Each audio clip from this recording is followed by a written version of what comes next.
I know Rabbi Horowitz since my National days. Baruch Hashem, this goes back almost 20 years, maybe 20 years or more. Baruch Hashem, he's my Rebbe, my Chatan Rebbe. I'm sure most of you guys know, he has a organization, a shul in Tarzana, and Baruch Hashem was a very, very successful one. And I would really thank Rabbi Horowitz for such a short notice and coming to honor us with something very special.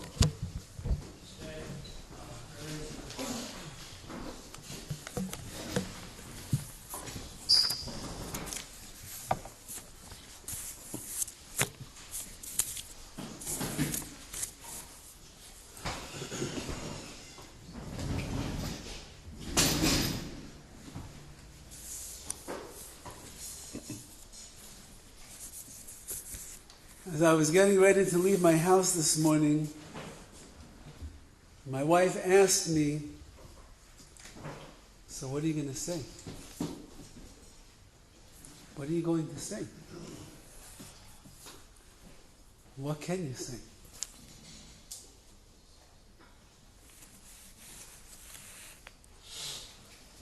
She told me that if she was speaking, what she would say. And I think that we'll get there by the end of this year, Yitz Hashem. But what can you say?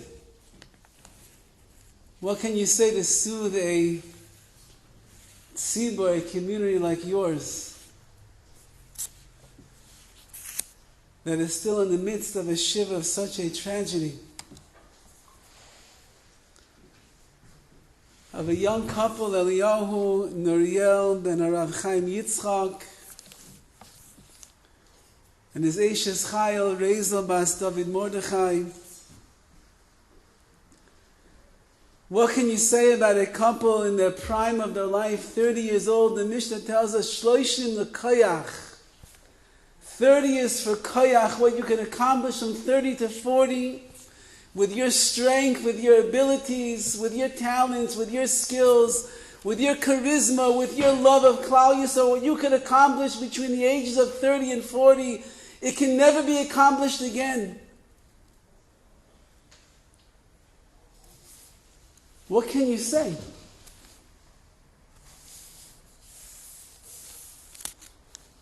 There's nothing that I can say that will be able to console and comfort the hearts of this community that are broken over such a tragedy that happened, as they're on their way to a chasana, on their way to a wedding of Eli and Raizy, from such a wonderful mishpacha here in Los Angeles, the Naydavoud family. There's nothing that we can say. But we have to try to find words of chizuk, words to inspire us, words to understand how HaKadosh Baruch Hu perhaps wants us to react to the tragedy that we are living through at this moment. There was a great tzaddik who lived in the last generation. His name was of Yankele Galinsky, Zecher Tzaddik Livracha. He was a man about this tall, but he was big in Ruchnius, he was gigantic. He came from Europe, he went through Siberia. Siberia was like Gehenna on earth. Eventually he survived, he made it through the war, he ended up coming to Eretz Yisrael and he became a big Maggid. He would go all around the land of Israel telling over drushes to inspire people to become better in their Avodas Hashem and their Yiddishkeit. When he was in Siberia, he was a young man. The temperatures at that time were sometimes below 30 degrees. It's already today, it's like 65 and everyone is wearing a wool coat in Los Angeles. Below 30 degrees, and they didn't have nice clothing like we have. They didn't have thermal underwear. They didn't have boots that they could put on. Nothing. They were freezing. And they slept in like bunk areas with many people in the same room. And one morning, Rav Yankel Galinsky woke up a little bit early because he heard noise, and he saw that one of the other prisoners that was there was waking up earlier than everyone else, and he was pulling out a uniform from underneath his mattress, and he dressed himself in a uniform of a commander from the army, and he was walking around the room as quiet as he could without making too much noise, giving orders and directions. Salute, stand, at attention, this way, that way. And Rav Yankel Galinsky is like, is this guy crazy? We're in Siberia. We're prisoners. It's 30 degrees below zero. We're freezing. We're destined for doom over here. What is this man doing? And then the man finishes his charade, puts his uniform underneath the mattress again, and goes on with his day. And he watches for a few days. It's like this. The guy wakes up every day, crack of dawn before anybody else, puts on his commander of the army uniform, and starts giving out orders, walks around like he's a big, highfalutin officer, and then he puts the uniform down and he goes back to his regular behavior. After a few days of this, Rav Yankel cannot control his curiosity. And he goes to this man in the midst of his giving his orders, and he says, "Excuse me, what are you doing? Do you see that we're here in Siberia? Do you see that you don't have any officers at your beck and call? What are you doing?" So the man said, "Before they brought me into Siberia, I was the commander-in-chief of the army. I had hundreds and hundreds of soldiers that were under my rule and my jurisdiction. They took me in and they stripped me of my medals, they stripped me of my power, they stripped me of my prestige. But there's one thing that they will not strip me of. I will never forget who I really am. And I will never forget what I really used to do. Because they're just trying to break me down right now. So every day I have to put on my uniform. I have to give the orders. I have to remind myself what I once was. So that these people will not break my reserve and my resolve." When tragedies come to a person in their life, when tragedies of this stature and this nature hit a community the way that they have, very often the spiritual begadim, the clothing, the uniform that we wear throughout the year, that uniform, that spirituality of Emunah, of bitachon, of believing and trusting in Hashem, of remembering who we really are, how we really communicate with our neshama and the Rebbeinu Shalom. When tragedy strikes, very often, unfortunately, the first thing to go is the beautiful clothing of our Emunah, of who we really are. The first thing to go is our strength. The first thing to go is our character. The first thing to go is our davening. The first thing to go is our mitzvahs, our mitzvot. When a person is living in the Siberia of tragedy, right away, we start to forget who we really are. And at times like this, HaKadosh Baruch Hu says, don't forget who you are and where you come from. We are B'nai Avraham, Yitzchak, and Yaakov. It's in our DNA. We go all the way back to our Sinai with Moshe Rabbeinu and Aaron HaKohen. You go back to the Baba Sali, you go back to the Chavetz Chaim, you go back to Rebbe Vaji. It's in your DNA. We are Ma'aminim, B'nai Ma'aminim. We are people who believe. We are the children of believers. Our Emunah is coursing through our veins. And when tragedy strikes, Rachmana litzlan, very often we weaken under the pressure. Something that is so impossible to understand. A husband and a wife, 30 years old, expecting a child, 9th month of pregnancy, happiest moments of their life, going to the wedding of a cousin, of a relative. They're going to see everybody. They know how it's going to be. They're going to walk and everyone's going to look at the wife and say, ooh, we're so excited. You're having a baby. We can't wait. A bris, a kiddush. What's it going to be? We can't wait for you. They're going to feel like $1 million that night when they go to that wedding.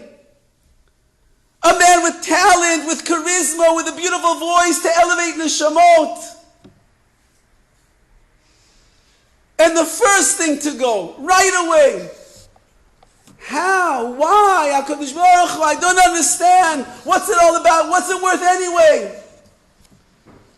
Don't forget. We cannot forget who we are. HaKadosh Baruch Hu, He dresses us in the most beautiful clothing of Klal Yisrael. It's not about the belt with somebody else's name. It's not about the clothing that maybe has shotness in it. You'll never get it checked because just in case you won't be able to wear that Hugo Boss suit on Shabbat.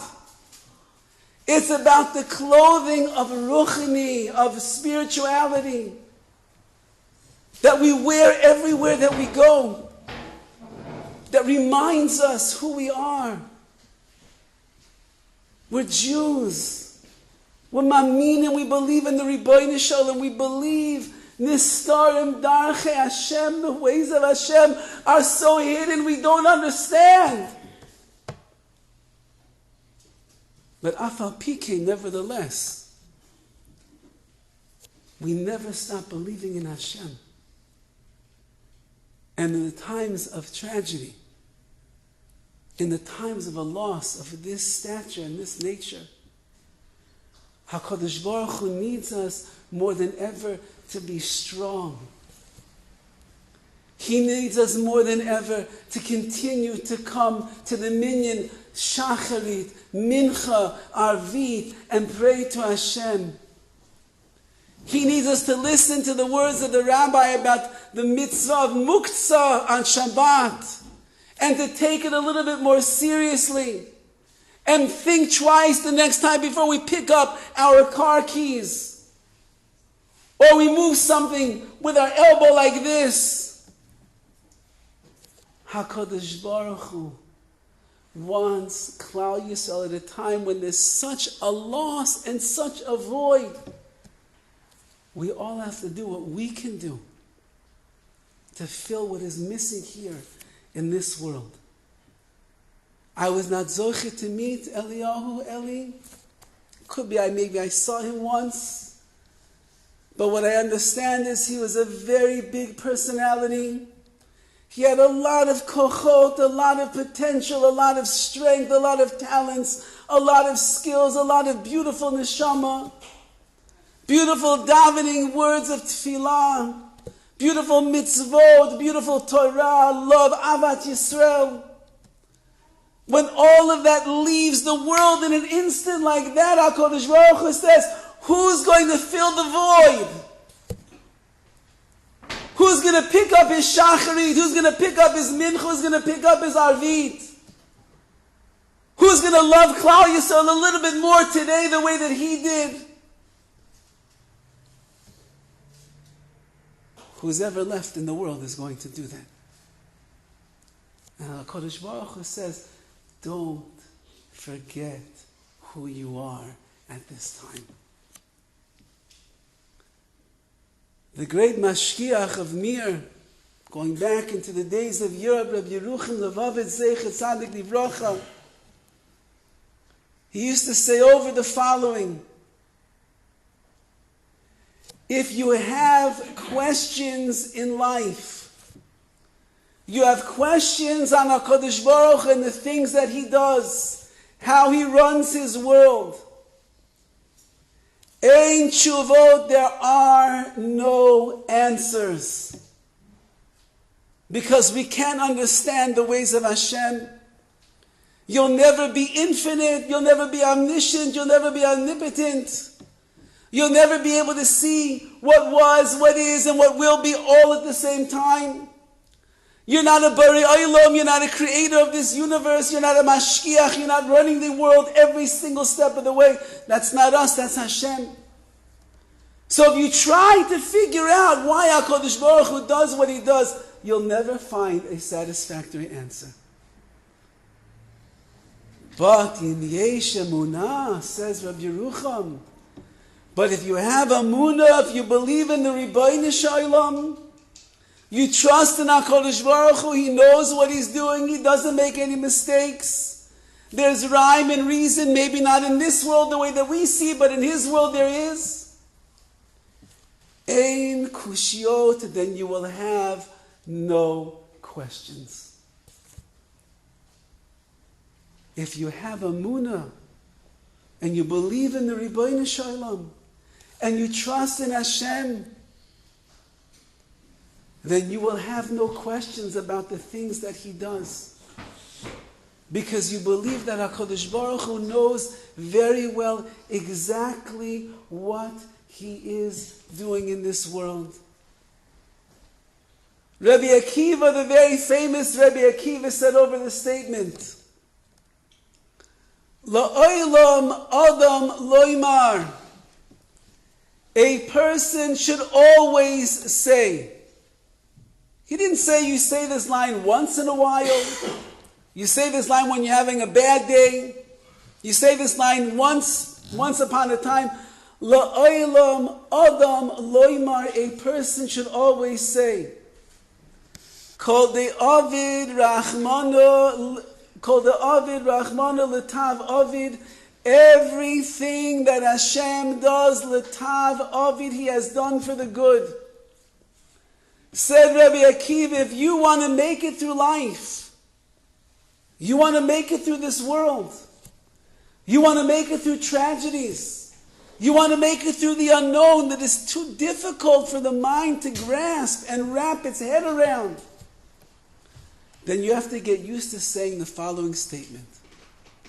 And that is that everything that HaKadosh Baruch Hu does, Letav Avid, it's all for the good. Whether you will be zoche to see it in this world, or we will have to wait for the world to come, but you have to know everything that Hashem does is for the good, because there is no bad from Hashem. When HaKadosh Baruch Hu, when Chazal say kol everything, they mean literally everything that Hashem does, similar to the words of Chazal, HaKol b'yidei shamayim chutz miyirat shamayim. Everything is in the hands of heaven. Rashi explains, and the Meforshim explain, every little detail and nuance of a person's life. From the moment that you were conceived, how you're going to look, where you're going to live, who your parents are going to be, who your siblings will be, the kind of car that you will drive, the place that you're going to live, everything, whether you'll be healthy, sick, poor, everything. Hakol, it's all under the jurisdiction of HaKadosh Baruch Hu. He didn't miss a single ounce of your life. He's taking care of it all. And so we say the same thing. Kol the Avid Rachmana. Everything that Hashem does, every little thing that goes on in this world, the greatest simcha of your life, it's HaKadosh Baruch Hu, Letav Avid. You can see that Hashem did it for the good. Kol the Avid Rachmana. Everything that Hashem does. When you stub your toe in the middle of the night going to the bathroom, it's all Letav Avid, it's all for the good. When you had a job and you thought this is the master job of all time, you're going to become big and rich and a tycoon in Los Angeles, you'll be the one driving the Range Rover, everyone's going to look at you. And then the boss calls you in one day and he says, you know, we were trying to warn you the last 6 months, you obviously didn't understand what we were saying. It's just not working out. You're fired. What? I'm fired? Are you kidding me? No, I'm not kidding you. You're fired. Kol de Avid Rachmana Letav Avid. Everything that Hashem does, it's all for the good. And when we face tragedies in Klal Yisrael, although we don't understand, and although we can't see, and although we don't understand what HaKadosh Baruch Hu is doing, because it's impossible for the little tiny brain that we have to grasp the infinite of Hashem. But one thing, im yesh emunah, if you believe in the Ribono Shel Olam, then there's no questions. Because we know that HaKadosh Baruch Hu doesn't make mistakes. The question is, what does He want from us? We had a Rebbitzin come to our community several years ago. When her son was born, he was born with his heart backwards. And if you don't get the right treatment immediately, that child is not going to live more than a few days, most likely. And at this time when her son was born, the treatment was rather primitive in Eretz Yisrael. There were no real experts in the field. And this mother realized she better act fast, otherwise her kid is going to die. And so from the hospital bed, she begins making calls, and her husband, who's a very big Rosh Hashiva, Talmid Chacham, starts making calls. And they start looking into things, and they make this connection, that connection, this one, that, and it began a long journey for the health and the refuah of their son. And Baruch Hashem, she showed me a picture not so long ago. He had a wedding, and he has children, and he's living a healthy, very good life. So she said over the following: when HaKadosh Baruch Hu brings certain things our way, the question that we need to ask is not Lama, why HaKadosh Baruch Hu are you doing this? Because that answer we will never understand. But rather you take the word Lama, Lamid, Mem, Hey, and you just switch the Nakuda, you switch the emphasis of the vowel, and you say Lema. For what purpose are you bringing this, HaKadosh Baruch Hu?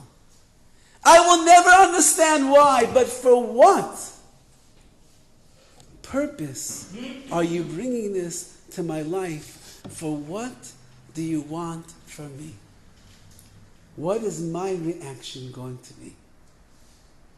And if a person begins to understand the answer to that question, and they begin to examine their own life, and they begin to think about things in their own life, what could we do? Where could we improve? Where can we make changes? Then the question of Lema is not in vain. There's a lot that will be gained.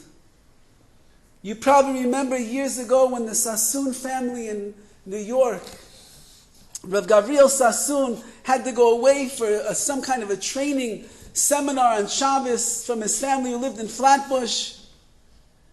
And he was in another part of the community on Shabbat.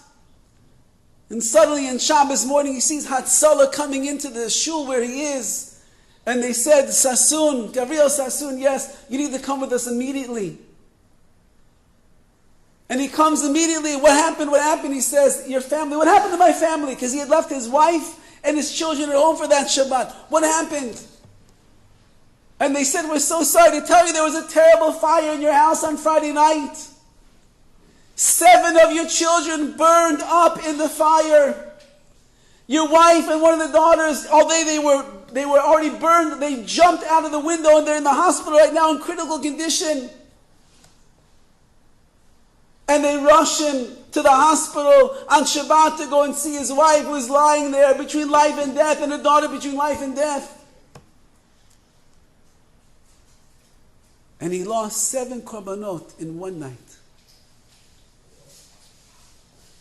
A friend of mine who is a good friend of his went to pay a shiva call.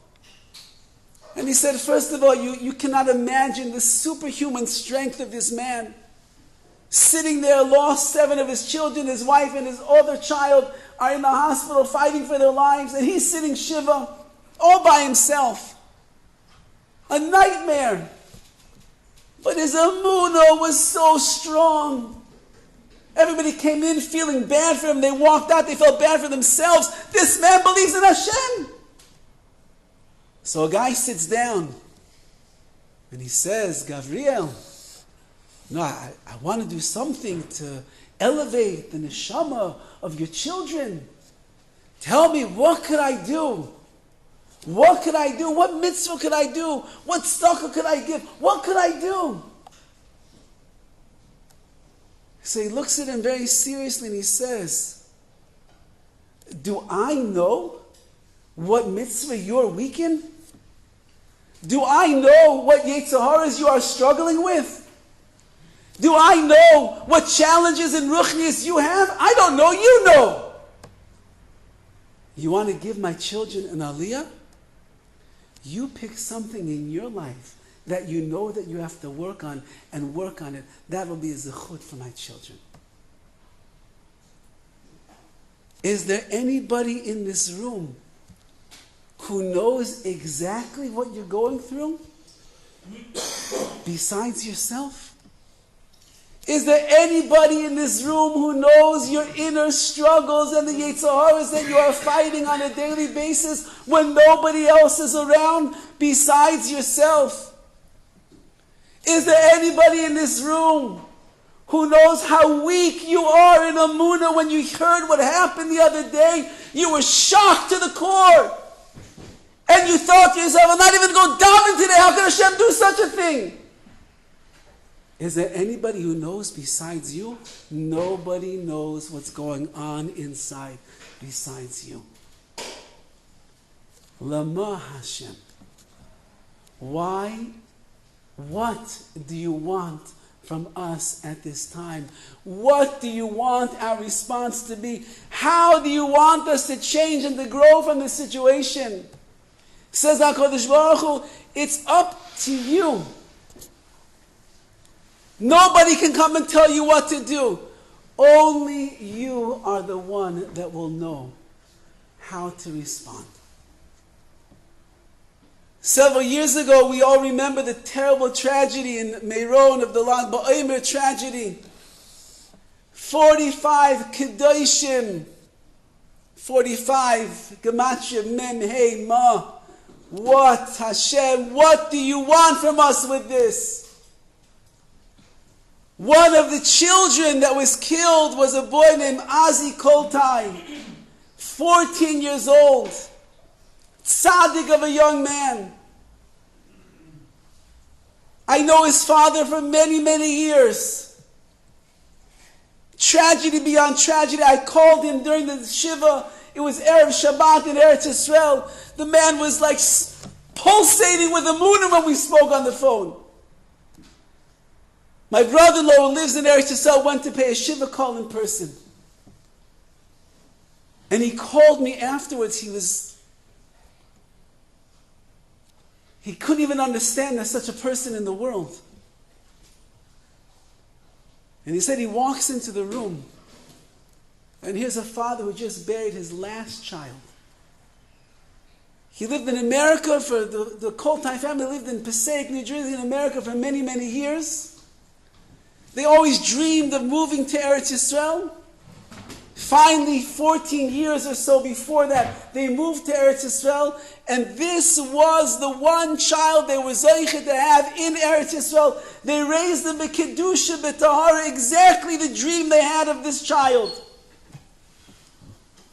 And he was a tzaddik.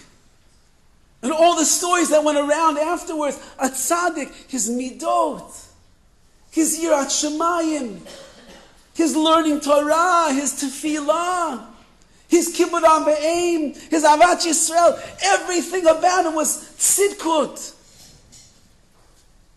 And they just lost this child.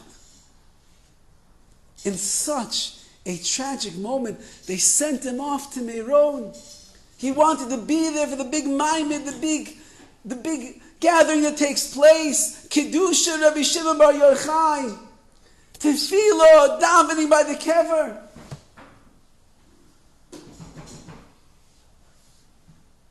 And then they find out if all the people, 45 are killed, their son Azi is killed.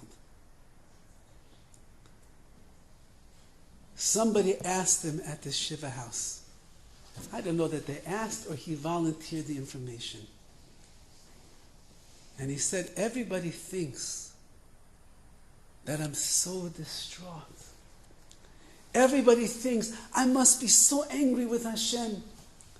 Everybody thinks that I must be so frustrated with the plan that HaKadosh Baruch Hu had for our beautiful son, our tzaddik son. He says, but I was thinking to myself, my son went to Meron, Lag BaOmer, the Hilula de Rebbe Shimon Bar Yochai. He said 100,000 Jews together. Listen to the last moments of his life. He had just davened Arvit Mariv. Then all 100,000 people were led together in Kabbalat Malchus Shemayim. They screamed out, Shema Yisrael, Hashem Elokeinu, Hashem Echad. And then a few minutes after that, my son left this world. After being together with 100,000 Jews, a last tefillah to Hashem, being Mekabel O Malchus Shemayim, Shema Yisrael Hashem Elokeinu Hashem Echad. That's how he left the world. What more, he said, could a father ask for his children? That when they leave this world, they leave in such a holy and a pure and a beautiful way. Rav Aaron Feldman, our Rosh Yeshiva from Ner Yisrael, went to pay a Shiva call. He knows the Koltai family for many years. And he told the parents what your son accomplished in 14 years of his life.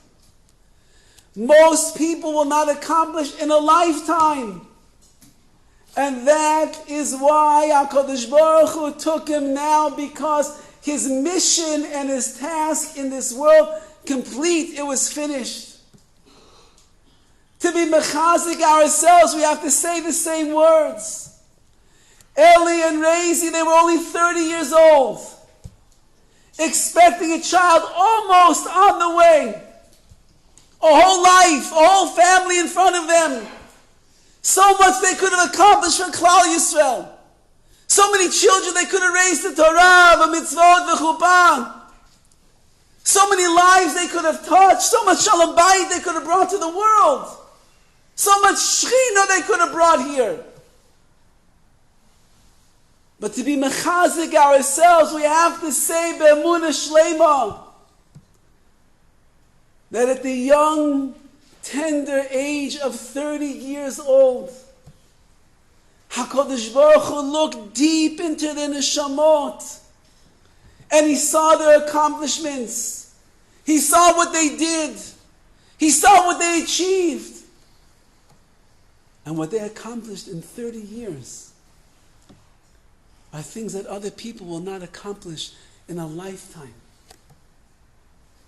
And HaKadosh Baruch Hu, in his infinite wisdom, calculated, precise, who never makes mistakes, called the Ovid, Rahman L'tav Ovid, everything that HaKadosh Baruch Hu does, it is ultimately for the good, whether we will see it in our lifetime or the next. HaKadosh Baruch Hu knows exactly what he is doing. And now the chizuk that we have to take for ourselves is, what are we going to do? Are we going to walk around and keep replaying the events and keep looking at all of the Jewish religious news stations online that are broadcasting the story? Are we just going to read all the comments? Eli, I'll miss you, brother. Is that going to be the elevation of the neshama? Raizy, there's no one like you. I'll always think about you. Is that going to raise her neshama? Because they got 140 comments on the article in Yeshiva World News with some emoji, sad faces with tears on them? Is that what's going to elevate the neshamot of these two tzaddikim that left this world? If we decide for ourselves, what do I need to do? Not what everybody in the room has to do. Not the organization you want to start. Not the kiruv you want to run out and do right now. Not the tzedakah you want to make a fund for them. No. What am I? Me, myself, and I. What am I going to do right now? The Gemara tells us, Echad min achabura. Frightening words. Echad min achabura shemes. When one person from amongst a group, a close-knit group, a kehila, a community, dies, yidagu kulam, everybody has to be a little bit nervous and worried and on edge. HaKadosh Baruch Hu is judging right now. HaKadosh Baruch Hu is examining right now. And He's looking into our hearts and into our souls right now to see what's the response of all of us in this room. What is it going to be? But like Gabriel Sassoon told to that fellow in his shiva house, do I know what you're struggling with? Do I know your weakness in Yiddishkeit, in Torah? Do I know what you have been secretly in your back of your mind dreaming that one day I'll be on that level to be able to do? Do I know? I don't know. Only you can know that.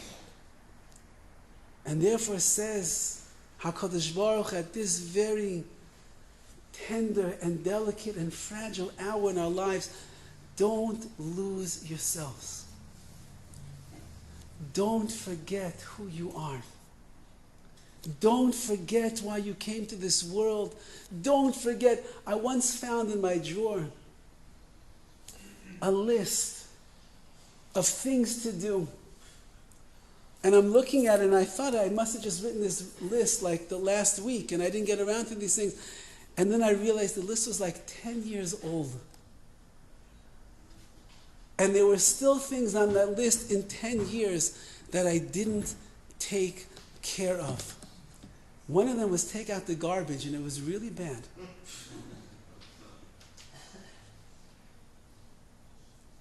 How many plans have we had in our lives of the things that we're going to accomplish? The person that we believe that we could become. The husband that we are going to treat our wives with the right kavod, the right honor. The midot that we're going to work on. How many times did we tell ourselves, okay, this is the year I'm going to change? Yeah, I'm sure that all of your wives are struggling with those extra 10, 15 pounds. How many times have they started a diet? They called the expert in Lakewood. They called this one over here in New York. They went online, they found this, they went to nutritionists, they starved themselves, and it lasts for about, 3 minutes or so. Then they complain, I just can't lose weight. It's because you're not on a diet, that's why you can't lose weight. How many times do we try over the years to make ourselves better? How many times do we commit ourselves? A learning program. I'll commit myself to pray with a minyan. I'm going to commit myself to this organization. I'm going to be part of it.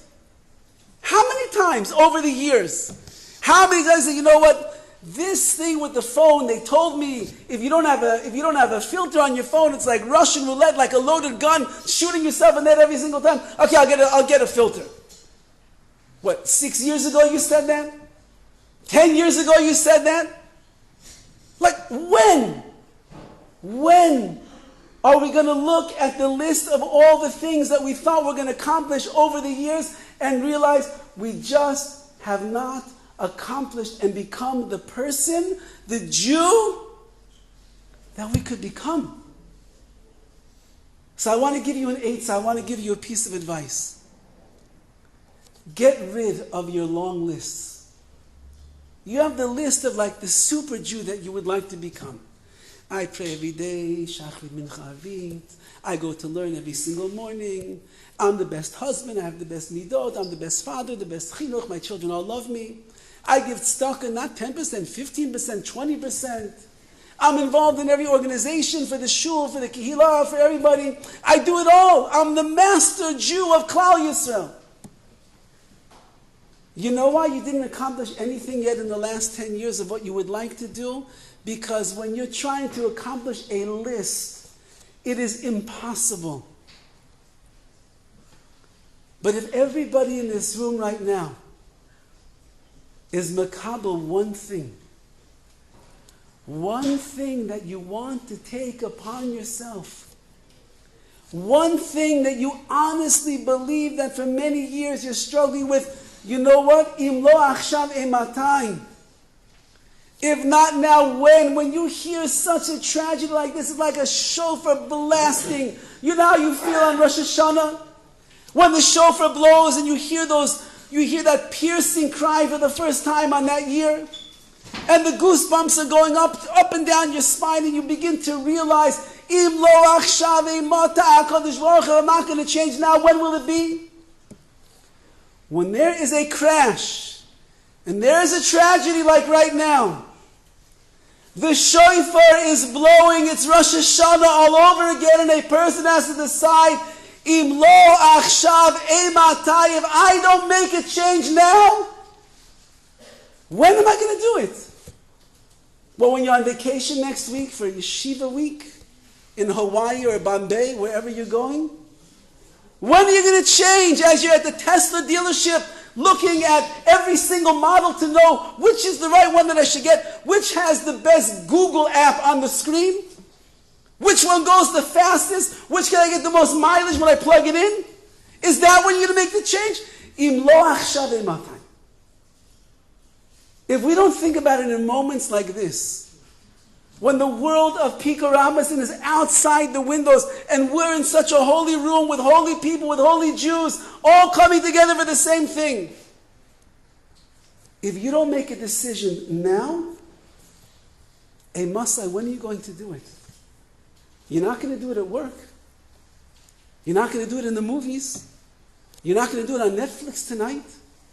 You're not going to do it at Pat's, Milchik, and Fleishik. You're only going to do it in here.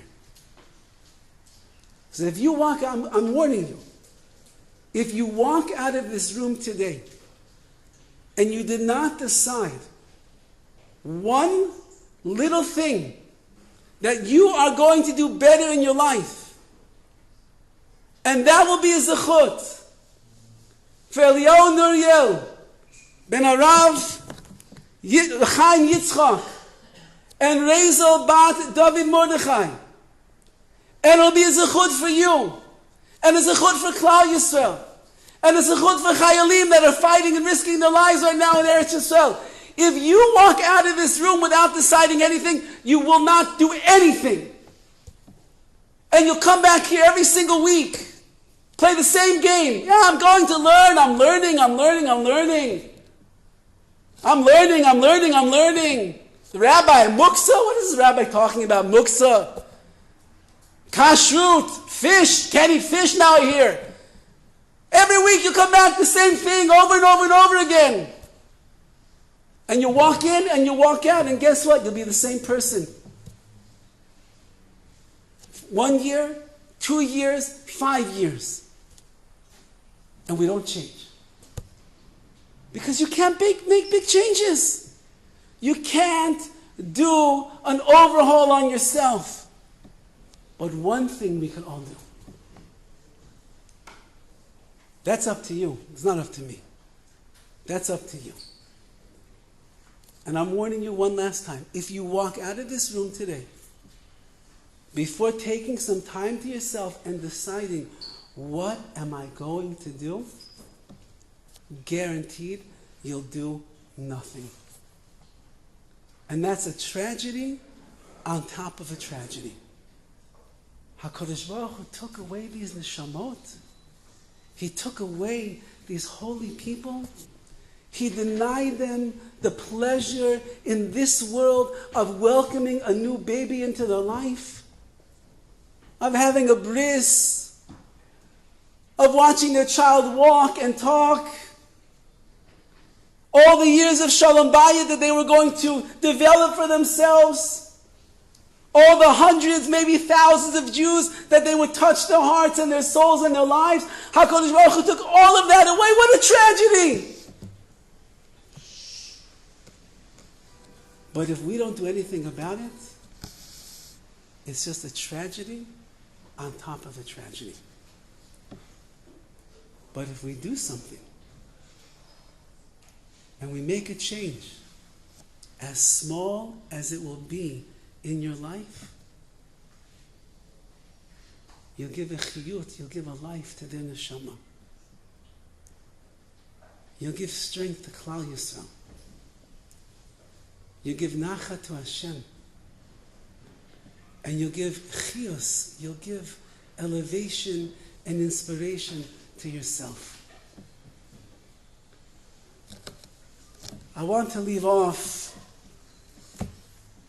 with the idea that my wife asked me if I would please speak about. Because what can we say? After 120 years in this world, a person is going to stand before HaKadosh Baruch Hu. And he's going to ask us a list of questions. Now, it's worthwhile to see the Gemara over there because you better know the answers to these questions before you get there. Otherwise, it's going to be a very rude awakening. One of the questions is, Tzapisa leYeshua. Did you wait for the ultimate redemption and Hashem's salvation? Tzapisa leYeshua. Did you spend every day of your life waiting? Now the word tzapisa, tzapita, doesn't only mean waiting, but it's a lashon of tzefia, of seeing. Which means tzapisa leYeshua. When you saw things going on in this world that were unexplainable, incomprehensible, tragic and painful and too hard to bear, Tzapisa leYeshua, were you able to see at that moment that this is just one step in HaKadosh Baruch Hu's world? That He's bringing us closer to the ultimate Yeshua, the ultimate salvation? Do you believe in korbanot, that some of the greatest people that are leaving the world right now, they're the korban of Klal Yisrael, because Hashem has the Mashiach around the corner? Were you able to see that when this person was going through their suffering in life, it was moving the wheels of Mashiach getting closer? Tzapisa leYeshua. Did you have Emunah b'HaKadosh Baruch Hu? Did you believe that everything Hashem does is for the good? Did you trust in HaKadosh Baruch Hu and His decisions? And then when we get there and we answer HaKadosh Baruch Hu, yes, I was waiting, Hashem. I saw HaKadosh Baruch Hu. I didn't waver in my Emunah. I didn't trade in my clothing, the honorable clothing of Klal Yisrael, the DNA of Avraham, Yitzchak, and Yaakov, the Baba Sali Rebbe Vajra that's coursing through our veins of Emunah and Bitachon. I never traded in. I never forgot who I was in this world. Says HaKadosh Baruch Hu, Ashrecha. Fortunate are you. Fortunate are you who help to be the people that are hastening, that are bringing Mashiach Tzidkenu quicker and faster to our world. I just want to leave you with one last story. One of the great tzaddikim in the 1900s, I believe he passed away in 1960, was Rav Aryeh Levine, Zeichet Tzadik Kodesh Livracha. He is the father-in-law of Rav Eliashiv. And Rav Aryeh Levine was a tzaddik. He was known as the tzaddik of Yerushalayim because he was all over the place, always doing the most amazing chasadim, the most incredible mitzvot, the greatest love, Avat Yisrael, that he had. There was nothing that was out of his ability to be able to do. He was there for everyone all the time. And he had a very difficult life. He lost children, more than one. He didn't live with any luxuries. He was very poor. He and his wife went through many things together. He had difficulties with Klal Yisrael, difficulties with the government. He had all different things. Hard life, but he was always smiling. When he was nifter, when he passed away, he left in his tzava, in his will, I don't want any accolades, I don't want any praises written on my tombstone. I only want one thing written on my tombstone. I want the words that we say, many of you say every day after davening, the Ani Ma'amin, the Emunah Shalema, the Yud Gimel Midot of the Rambam. And the last one is the following words, Ani Ma'amin be'emunah shalema, I believe with complete faith. Shetiyeh techiyat hametim be'eit she'ale ratzon me'et haborei yitbarach shemo. I believe that techiyat hametim, Hashem will bring back the dead when He sees fit to do it. Shemo v'yis'alev zichro la'ad u'le'nesa netzachim, forever and ever and ever. That's the final belief that we have in Hashem. We live in a world of galut. We live in a world of struggles. We live in a world of challenges. We live in a world of darkness. But we know there will be a day when Mashiach will come. And when Mashiach will come, all of the neshamot that were once in the world, they're going to come back. And you'll be reunited. Reunited with your parents, reunited with your babas and your zaydas, the mama June and the baba June. With the great tzaddikim of all generations, they're all going to come back. And we believe in that be'emunah shalema. And he said, that's all that I wanted to say on my tombstone. An unusual request.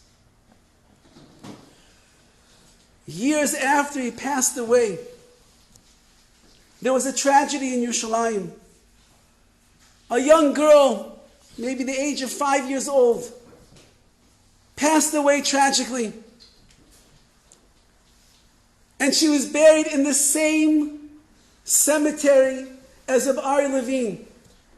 It's the cemetery in Sanhedria, in Yerushalayim. You can go there and you can see this, you can see it yourself. She's buried over here and he's buried over here across the way. The mother of this child was unconsolable. Shiva, nobody could be menachem her. After Shiva, she's going to the kever, crying, she's wailing, she's mourning. Nothing comforted her. One day, she's walking away from her daughter's kever, her grave. She suddenly sees the tombstone of Rav Aryeh Levine.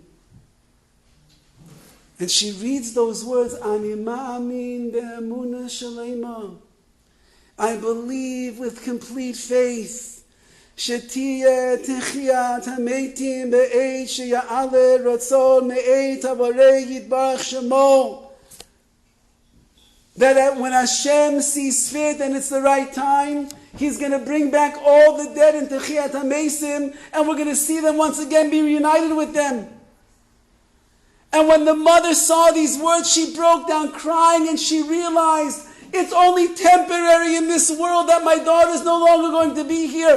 One day Mashiach is going to come and we'll be reunited with each other.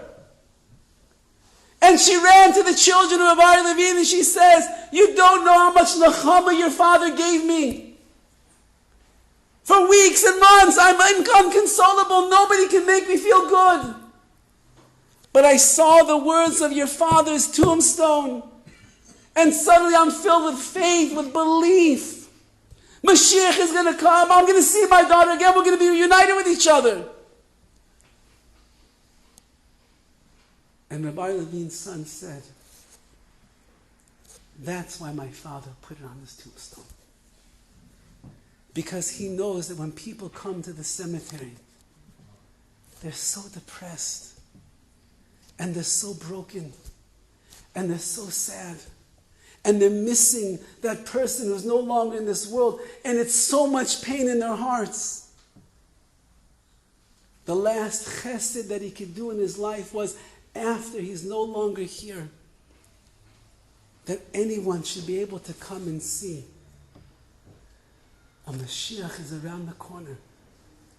And the loss that you suffered is not eternal.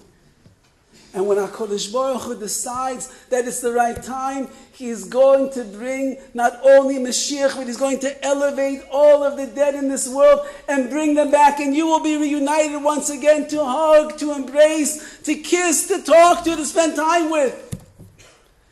And so our final idea today is that although the tragedy is so fresh and raw and painful, Shloishim L'Koyach, 30 years old, they could have accomplished the world.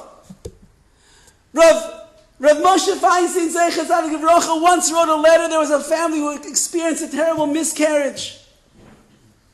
And the mother and the father were besides themselves. What are we going to do? Now we're not going to have this child. There was so much pain.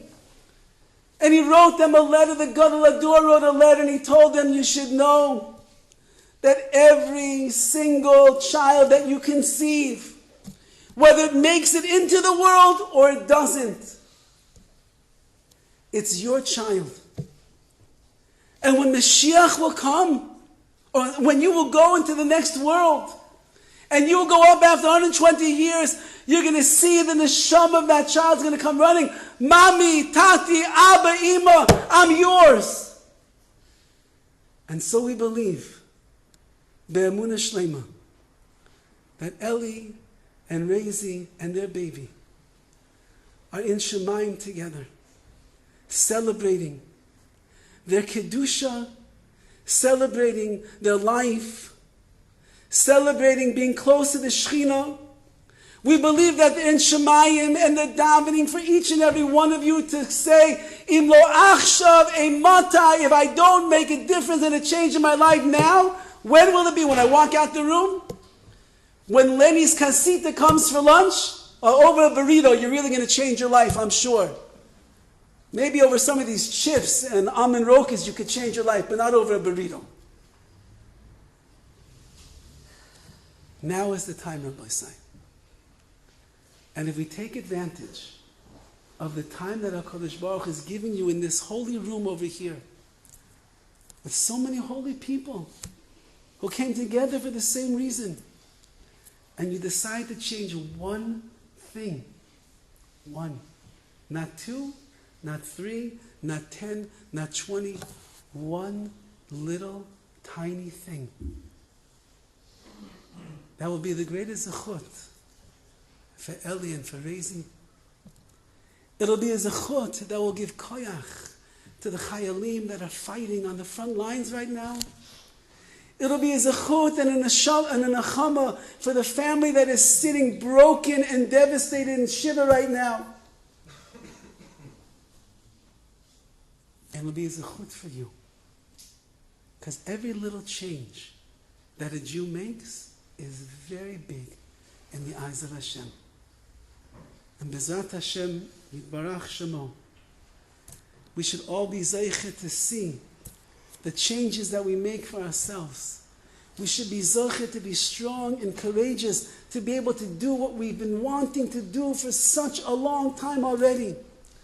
And in that zechut, in Yetz Hashem, as their neshamot are basking in the glory of the Shekhinah, underneath the Kisei HaKavod together with Hashem, and they're praying for each and every one of us, we should be zeiche to see that at the right time HaKadosh Baruch Hu will bring Mashiach Zikenu, and we will be reunited with all of those great tzaddikim and tzidkaniot that were here in this world once before.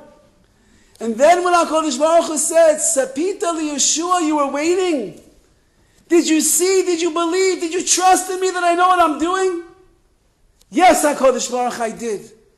I kept on my bigodim, my clothing of Emunah. I kept on my clothing of bitachon and Hashem.